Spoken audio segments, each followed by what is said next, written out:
Hi, and welcome to a new episode of Breaking Ground, where we talk about some of the most innovative healthcare programs that are happening in Lincoln. I'm excited today to talk to some folks about some mental health programs that you might not find anywhere else in Nebraska or even in the country, but they're happening right here in Lincoln. And what they're able to do is save people money. They're able to save people's lives, and that's what we're going to be talking about today. So I want to welcome Alan Green, the Executive Director of the Mental Health Association of Nebraska, and Sparkle Otero, a peer companion with the Keya House. Good morning. Good morning. Thanks for coming and talking today. I've been always very impressed when I've watched your organization at work, especially with the innovation that's coming out of many of the programs that you're doing. And so we're going to talk about some of those today. And the first one is the Keya House. And Alan, I remember when we first heard about the Keya House, and it was really an out-of-the-box idea. And you know, one of the best parts of my job is hearing about ideas and then watching them unfold and then come into reality. And that's what happened with this. So tell us really a quick synopsis of how we've reached this point to talking about this thing that is the Keya House. Well, it started, well, the house now has been open about 2.5 years. So we started the process probably 2 years before that. And just when I first learned of the concept, and the concept comes out of New York, People Incorporated. Steve Michio there opened the Rose House, which was one of the pioneer houses of this type of model. And I just really liked it. I wanted it. And so we were working with Steve on a federal grant we had. And so we were kind of using him for double duty to get the word out and kind of planting the concept around, and it just kind of grew. So tell me really, what is the Keya House? Keya House is, it goes by a lot of different names. The state labeled it a hospital diversion program. I like to consider it crisis aversion, because the idea is people that are self-knowledgeable about their situation and know that there are issues starting to come forward that they need to work on, can check into Keya like a bed and breakfast and work with trained peers for up to 5 days and work out solutions, work out strategies with the idea of staying out of the hospital and avoiding the higher levels of services that they may require if it goes unaddressed. So this is the kind of program that really meets people where they are at a specific moment. And one of those people has been Sparkle Otero. Mm-hmm. And Natasha, I forgot to, our youngest guest on Breaking Ground is Natasha, who's 5 months old today. So welcome to both of you. And Sparkle, first of all, I appreciate the fact that you would come and tell your story to the community, really. And so would you just give us a little of your background and tell us what really has brought you to involvement with the Keya House? Well, I was born in Phoenix, Arizona, and from there I grew up for about 8 years. My life there was kind of difficult. We had a difficult time in our family. There was some abuse, and so at the age of 8, my father brought us, and me and a couple of my siblings, to Nebraska to give us a better life, to be able to give us a better start. He said, if you're going to come with me, we're going to have a new start and things are going to be better. We did struggle a lot because it was just a single father with 4 children. We were very poor, and but we tried to do our best. You know, my dad was not abusive towards us, and he really gave us the opportunity to go to school and make sure that we did our best that we could do. He was always very encouraging. As we got older, he at the age of 16, we moved to Nebraska City, and from there, when I was 15 years old, I started to have bouts of depression and was struggling with the thoughts of, you know, I had a lot of thoughts of wanting to kill myself, a lot of thoughts of wanting to hurt myself. I did eventually hurt myself. I have attempted suicide multiple times, and at the age of 16, is when everything just kind of, it just happened all of a sudden. Didn't know what was happening, and so that's when I kind of got involved in the mental health world in Nebraska City. I was sent to Richard Young in Omaha multiple times for the short period of time, and then at the age of 17, I was sent there for an 8-month period of time because just the short periods wasn't happening. I wasn't able to get the information I needed, and it was just a long struggle with trying to figure out what kind of medications were going to work for me, if medications would work for me at all. And that was in itself was a struggle because I don't deal well with medication because it just doesn't work well with me. And so I also struggled with an eating disorder as well. I struggled with anorexia, and it was very difficult to, be on medication and not eat, so that made everything a lot worse.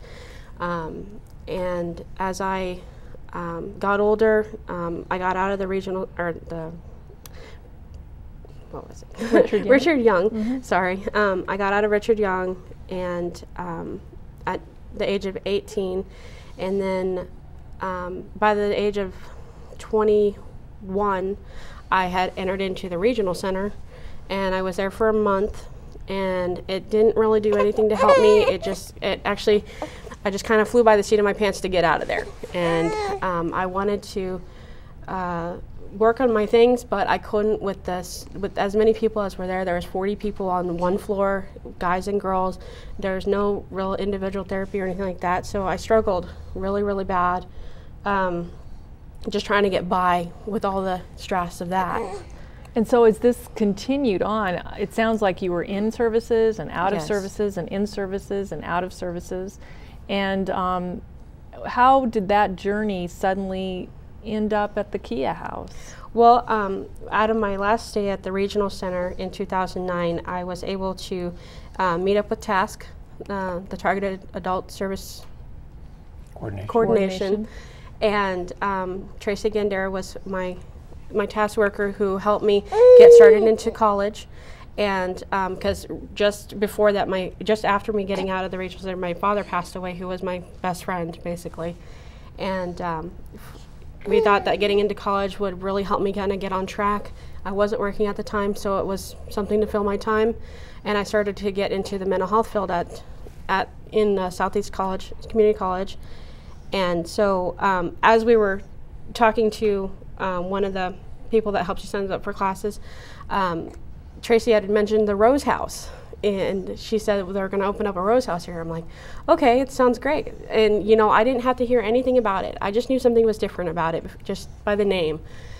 And I had worked with Hope Program in 2007, and so when I went to fill out an application for the Keya house, Casey and Kara's names popped up, and I was like, oh, I know them. So getting in and doing orientation with that gave me a whole new perspective on life and how people should be treated.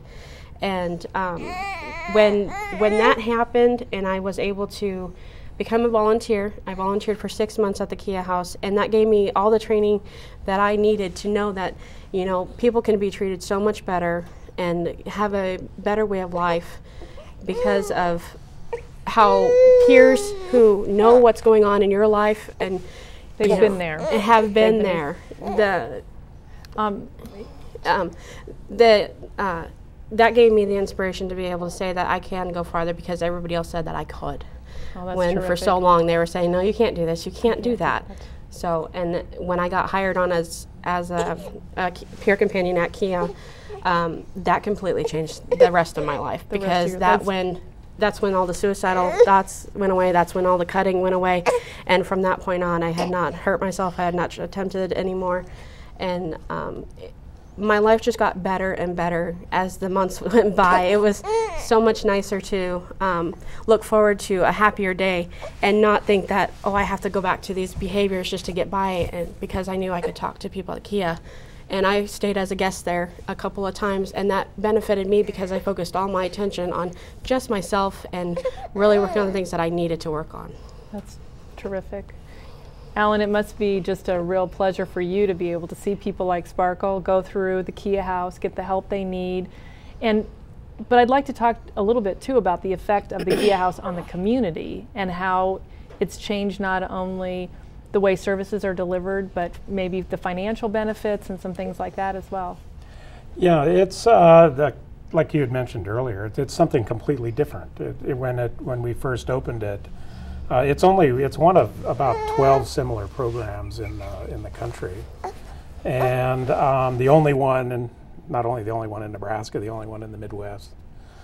We think it's the best one, but anyway, we got it together. It was just, we had to try to work on changing the whole paradigm around how services were delivered. You may have heard that what they call the recovery model, and then there are clinical models of care, and then even medical models of care. The recovery model basically relies on the individual. It places responsibility for an individual's recovery on themselves. Our expectation is people will get better, where, like Sparkle had said, that there were times in the traditional system that the expectation was, no, you're where you're at, and we're going to have to take care of you. That isn't how we view it at all. Okay. And so what it ends up is, what it has shown to me is that you basically get out of people what you expect. If you expect them to not be able to do it, then they won't be able to do it. But if you expect them to do it, they will. Mm-hmm. And almost from the very first guest at the house, people wanted to get involved, like Sparkle was saying, through volunteering. So we ended up developing a volunteer program, and then volunteers worked their way into employment. Excuse me. And right now, through all our programs, we have about 21 people that had pretty much at some point, the majority of them, some point in time, were told that they wouldn't be able to, and we have 21 people now on payroll. You know, so. To be able to take folks who are relying on a system, and then looking at Sparkle today, and looking at Natasha, and I sense hope and enjoyment and happiness in your life. I mean, that is in itself a hallmark of what you're trying to achieve there. And give me a real quick summary of the cost savings that you're expecting. I know that you have some numbers, what you think it costs, for example, a stay in a hospital or the regional center as opposed to the Keya House model. Well, first I want to say that, we try not to use the term saving money. We believe, like just about all the providers, that the resources that are available are barely enough to do the job that needs to be done. But what I believe that we do is that we utilize what resources we can get more effectively and more efficiently. And a unit which we measure, a unit of service, is one guest, 1 day. And with our budget through Region 5 systems, our unit of service is about $185 a day.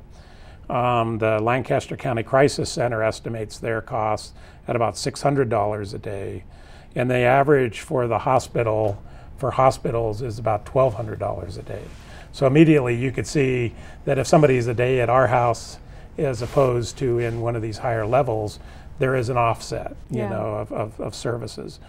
The other big impact is not only that offset in costs, but the service needs in our community were not being met. There was higher demand than capacity, and so what Keya affords our system as a whole is a more appropriate step-down service to catch people before they need the higher levels, which then leaves the higher levels of services available for folks that need them.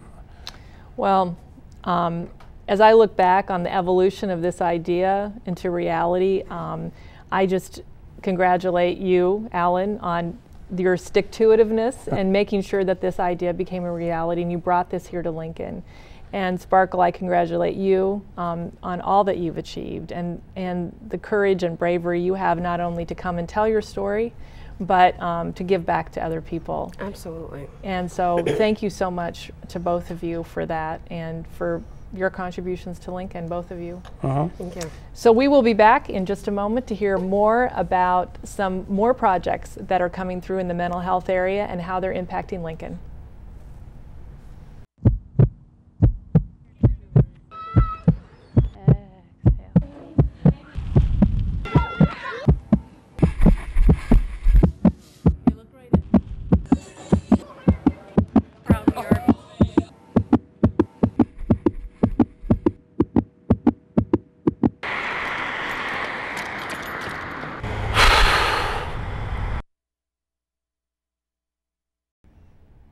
Welcome back, and thanks again for joining us here on Breaking Ground. We're talking to Alan Green, the Executive Director of the Mental Health Association of Nebraska, about some of the great projects that they're involved in. We've been talking about the Keya House, but now we're moving on to two other projects that I'd like you to know about. That's the HOPE program and the Diversion program that's involved between the Bryan LGH Hospital System and the Lincoln Police Department. So thanks again, Alan, for joining us here. We're going to move along and talk to a couple of folks that represent the other programs. First of all, Kara Magdans, I want to talk to you. You're the program coordinator of the HOPE program. And I'm sure HOPE stands for something, so we might start off with that and what the HOPE program is and how it's helping Lincoln. Great. The HOPE program stands for Higher Opportunities Through the Power of Employment, and we think that that speaks volumes for what we provide for people, opportunities. We started our program in 2006 with generous funding from Region 5 Systems, and from there we've grown each year with getting to meet people and provide services for people that may have been told that work is not an option for you. You know, it may make you sicker, but in reality we found that the opposite is true, that having a job and something to go to gives you structure, you know, something to introduce yourself as a worker. It just makes your world bigger to have a job to go to. Well, you know, and when I've talked to folks who have had behavioral health illness or other circumstances related to that, one of the very first things they often tell me is, I really want to work, I really want a job, and I bet you hear that a lot. A lot, and that's where I like the title of our program is the HOPE program, because we show people that there is hope for getting out there and being part of something bigger than themselves. It's amazing the stories that we get to hear of people coming up through the mental health world, like Sparkle mentioned earlier, and you know, people being told that, you know, don't add any stress to your life, you know, just be happy where you're at. And we like to provide opportunities for people to give back to their community, because a lot of times that's what people are just, they're lacking that in their life, a sense of something bigger than themselves to be part of. Could you give me a quick story of someone, how you connected with the person, how they became in the HOPE program, and then perhaps where they are now? Absolutely. Well, there's a gentleman that I'm recently working with. He has been in assisted living homes for 20-some years, and came into the HOPE program through a referral from one of the programs that he went to for the day. He had been working very, very part-time in the home that he lived in, and he came to me talking about wanting to get out of the mental health world, and at that time his housing voucher had come up, so he was looking for a different place to live. And so with all of that, we looked for what he wanted to do for work, and we looked at a completely different side of town that he's used to living in, and he was able to secure a job with the amount of hours that he wanted so that he could still keep his Social Security benefits, which included his medical that he needed to live.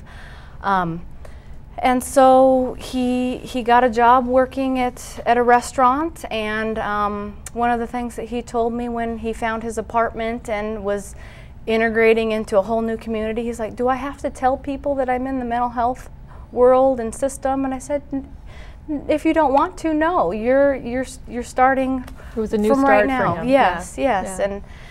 And it's been wonderful to see him grow in the community that he's in. He takes guitar lessons, he's joined a gym, he goes on bike rides, he's met his neighbors, they help each other out. Just it sounds very similar to when we were talking to Sparkle earlier, how there was just been this almost transformation of the old life and the new life, and the HOPE program, aptly named, is helping people achieve that. So you see these things happening every day in your job. Yes. And I think it's absolutely terrific. So thank you for sharing that with us. And is there a way that people can connect with you or with your program if they're watching today and want to know more? Absolutely, absolutely. Well, we do have a website, mha-ne.org, and you could also call us at the office, 402-441-4372, and we would love to talk with you and give you some hope.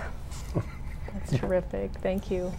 We're going to move on and talk to Chad Nagnans, Yes. same last name, and about some of the work that you are doing in diversion services. And this is a program that I've also knew about from the very inception, the very idea about working in emergency departments and with the police department to assist people who are accessing services that way. So if you can give us just a quick synopsis of the work that you're doing and how it's benefiting Lincoln. Absolutely. I work with, first of all, the Lincoln Police Department.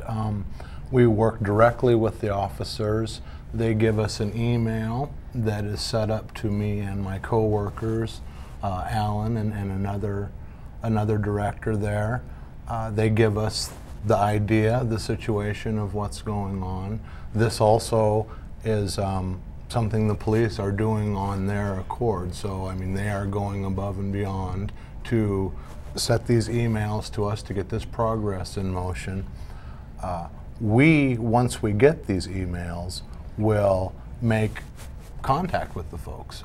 We will make a call or we will make a visit, and if both of those fail, we'll try a letter. And the approach is very simple. I go to the door and I tell them who I am. I introduce myself. I let them know that they are absolutely in no trouble whatsoever. I'm very honest with how the referral came to be and let them know that it's a voluntary service. Me being here does not mean you have to be a part of our services. So that right there takes a lot of pressure, I believe, off of people. And we've had a really surprising and amazing amount of people that want services or didn't know about services or need a new direction and new ideas. That's what I was going to ask you. You're well received by most people, and which may be saying that they're looking for something in order to change or to look at their life in a little different way. Is that fair to say? I think that would be absolutely presenting fair this to say. opportunity with them is really something they maybe have been looking for. Well, and it's an empowering experience too, because again, it's not a forced thing, and I don't come to them with any authority. I come to them as a peer. I come to someone with experience, and I just offer what we have.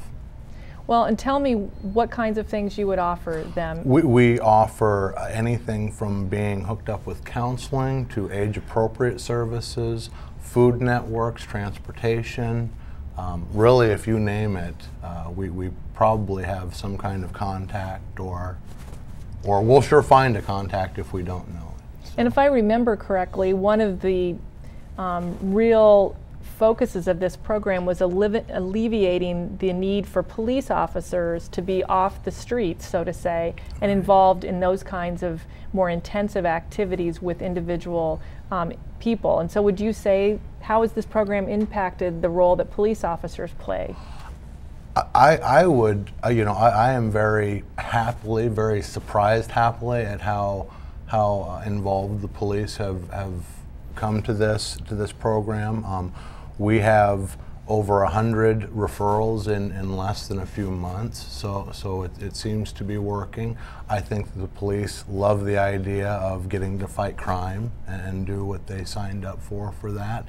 And I love the idea of getting to talk to people in more of my capacity. Yeah. It just is, it's a better match. I mean, who would you rather have come to your door, me or a cop? I mean, well, depending on who you are, I suppose. But that idea, it's a lot less de-escalating. We're trying to de-escalate situations before they become a lot more difficult to manage. Give people choices, give people options. And tell me about how you, as a peer companion, has this affected you personally? Absolutely. I started with the Keya House, and I still work at the Keya House and look forward to that a few days a week. But I believe in the idea that we offer people what services they need. I believe that when everybody is doing better, everybody is doing better. Good for you. And that goes from the lowest of us to the highest and brightest of us, and everything in between. Well, I have to, I think anyone who's watching would agree with me that listening to what we've been talking about, and you know, I've often compared Lincoln to a little bit of an anthill. Many of us go around our business and we see things, maybe the comings and goings of our neighbors and our friends and families, but so many of us don't really realize what's going on beneath the surface and all the services that are going on and all the things that are happening to make Lincoln function. And it's folks like you that are really in the trenches making Lincoln a healthier and better place to live. And you're not only doing it in standard ways, you're doing it in very innovative and exciting ways, which I think we can be very proud of. So thank you for that. And Alan, I want to give you the last word. I want you, as the director of this organization that's implementing all of these programs, to tell us what you believe that as citizens we can do to help you in your effort, but also maybe what some of your hopes and dreams are for down the road. You bet. Well, first I want to thank you and the Health Endowment for your support of Keya, and then also for our diversion services. I mean, those are dollars that both the Bryan LGH, which we really didn't get a chance to talk about, but and the LPD programs are funded by the Health Endowment, which shows a great deal of faith in what is possible. And so, thank you very much. You're welcome. For the community, you know, the word, I guess, to get out is that there is a future. You know, that being diagnosed, you know, with severe mental health issues is not an end of the road. You can have a life. We fully expect people to not only recover and get their life back, but become productive members and give back to the community. You know, I think that it's a shame to label people hopeless. You know, I can't think of the right words as you know, the anger that it gives me when people are told that. You know, what goes on benefits not only the individual and their family and their neighbors, but the community as a whole. You know, that the whole community is a healthier place, like, and the whole mission of the Health Endowment. Well, thanks to all of you for being here, for sharing your stories, and for doing the work that you do. I mean, I can't imagine what we would be doing without you. So thank you very much for that. And thank you very much for joining us today on Breaking Ground. I hope that you have been inspired by stories of hope and recovery and the ability really for our community to respond to some very difficult issues in a very positive and innovative way. So I hope you'll join us again on Breaking Ground.